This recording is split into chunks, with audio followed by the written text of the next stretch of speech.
Good morning, everybody. How are you doing today? This is Dr. Iyabo from Atlanta. I thought I'd come out to do a video this morning. It's a lovely morning in Atlanta. I think it's about 40 or 50 degrees, but it's really nice and sunny. It's my perfect weather. But I thought I'd come on to do a video. I'm going to walk around a bit like I normally do. I thought I'd come on to do a video to talk about what's going on in the world, in the whole world, not just in my birth country, Nigeria.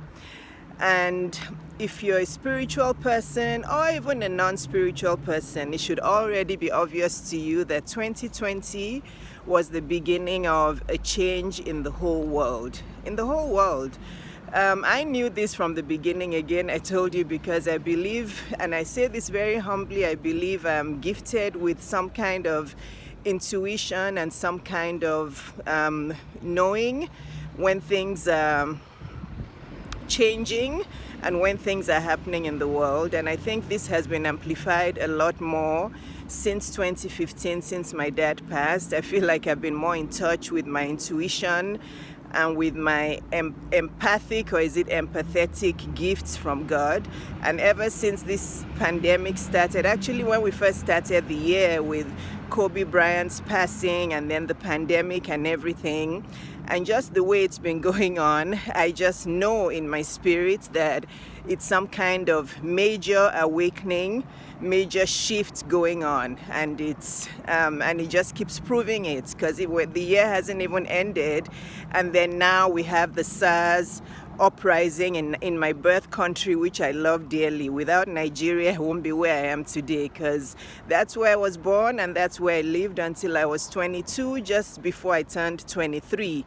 And that was the country that basically made me into what I am today, and I thank God for it. But I saw many riots even in my 23 years there, many riots, many shutdowns, Ali must go riots, all sorts that happened. And I knew that one day that country will rise up on its own, and I knew that it was going to be the young people and the youth that would do it, because Nigeria is full of majorly, and I don't know if that word exists, but sometimes I just use words to really explain what I'm saying. Nigeria consists of many talented, gifted, intellectual, intelligent, classy people.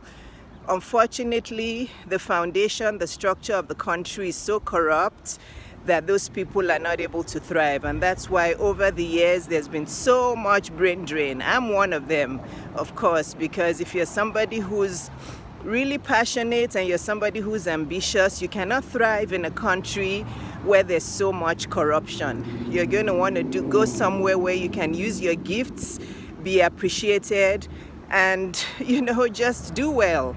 Unless you want to join the corrupt crowd, you cannot thrive in Nigeria. So that's why there's been so much brain drain. But imagine if all of us who've left now leave and contribute. Who've left now either return. I'll tell you the truth, and I don't really care about judgments. I don't see myself returning to Nigeria, but there's no never in life. I don't see myself returning to live there. But having said that, my heart is still in my country, and I have plans for what I want to do with schools and education and empowerment of the youth and empowerment of women. I have so many things in my heart that I'd like to do, but I can't do them in a corrupt society where you don't even know what's going to happen with what you're building there. But I'm so happy that, yes, there's this uprising, and I'm optimistic. I pray my quiet time for Nigeria, and I know that change is coming, because this is all part of the major awakening that is happening in the whole world. And honestly, even between now and the end of the year, there's more awakening to happen. So this is a major shift in the world. And the main reason I'm doing this video today is not just to point out what I'm pointing out about all the shifts and awakening happening in the world, but there's going to be a massive change in distribution of opportunities, distribution of wealth. There's going to be a massive change in knowing that you can use your gifts. God wants leaders to emerge from this awakening. I'm looking for a really good way to phrase this for you, but God wants people to arise, to awaken, to get to realize that He is still God on the throne, and He wants people that He has appointed to come out and use their gifts to change the world, and just change the world as it has been.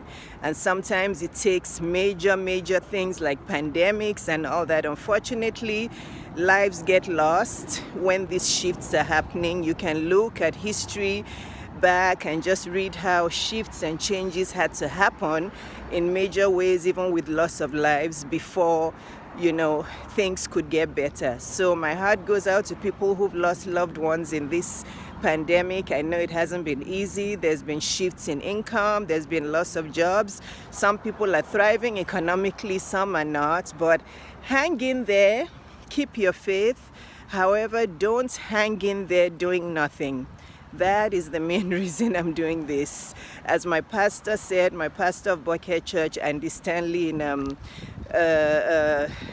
service he did a few weeks ago, that when there's uncertainty, that's when we really need leaders. So I hope that you guys know that in a time of awakening, it is not the time to be complacent at all.